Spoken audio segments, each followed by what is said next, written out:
One is the bare-chested dictator who still runs his country with an iron fist and has delusions of being savior in the modern world.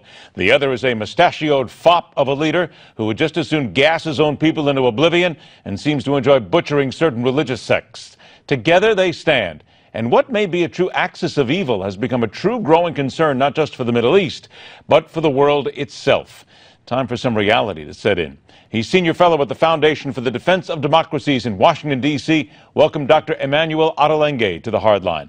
Doctor, I want to thank you so much for being here. And when we hear that Vladimir Putin and Bashir al-Assad are now getting together in Russia, what does that tell you then about, and I hate to use this phrase too much, but I think of that phrase axis of evil here because you see these two gentlemen standing together and all you can think of is repression and butchery.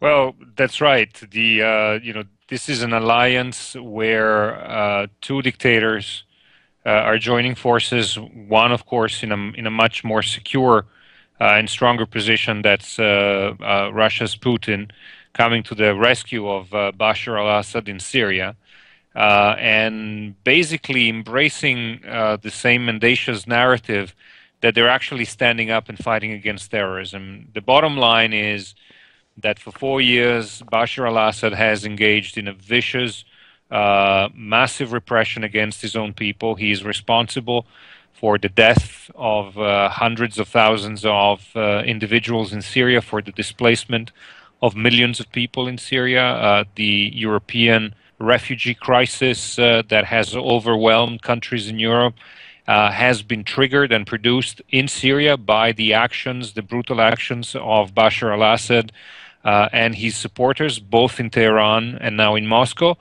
And this trip is meant to further cement and strengthen the cooperation and the commitment that Putin has made to ensure that Bashar al-Assad stays in power and keeps control of the territory that his regime hasn't lost yet, which crucially includes Russia's access to its only port on the Mediterranean, and therefore it includes that small, narrow strip of land that gives Russia the power to project its own influence regionally. There is a very disturbing story that comes out. Apparently, former President Jimmy Carter said recently he has provided maps of Islamic State positions in Syria to the Russian embassy in Washington.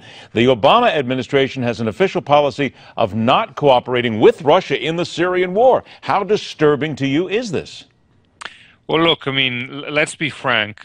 You can find those maps on the internet, so there's no secret. The problem, I think, is another one, and that is that with all the talk about the Russians joining forces with the Syrians, who are already being backed by the Iranians, by the way, we haven't mentioned them yet, in fighting what they call terrorists, they're with all this talk about fighting the terrorists, they're actually bombing Syrian rebels who are not linked or associated with or part of the Islamic State. Most of the targeting that the Russians have done so far is outside the territory that should be included in those maps you refer to.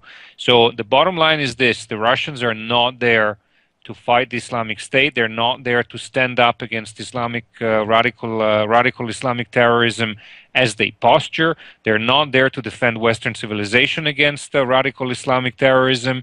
They're there to save and secure a brutal, ruthless dictator who, as you said, used chemical weapons against his own people, who's responsible for hundreds of thousands of deaths, who has committed extensive systematic atrocities and war crime, who is intent on ethnically cleansing non-Alawi, non-Shia minorities or the Sunni majority from the countryside insofar as they threaten his ability to control the narrow strip of territory that links up Damascus. Let me do this, Doctor. I have to interrupt you. I only have 45 seconds left. I need to ask you, the new Prime Minister of Canada, Justin Trudeau, has announced that they are pulling out of the joint Syrian operation. Does this prove to us that there's a danger that Canada cannot be relied upon, and do you think it will make a big difference? Well, I think that the grown-ups in the room have left town, and we will hope, that the new Prime Minister quickly, owns up to the serious commitments that his predecessor made, But I am doubtful. We're going to have to wait and see, but it looks like Canada has just bailed out. Do you think, though, it will make a big difference in the overall theater? Well, it's another signal that another Western country has, given up on the fight against this major threat, and you can see it in Europe as well, and you get signals from the White House as well that we seem to be prepared to live with Bashar al-Assad and his ruthless regime, and indeed to find an accommodation with his backers. And maybe even the Canadians need to think about what may happen to them someday, and hopefully the terrorism won't come to their door as well. Dr. Emanuele Ottolenghi, we want to thank you so much for joining us. We will speak again. Next up, some believe he's the candidate most feared by the Clintons, and he's not even leading the polls. Grist for the political animal when we come back.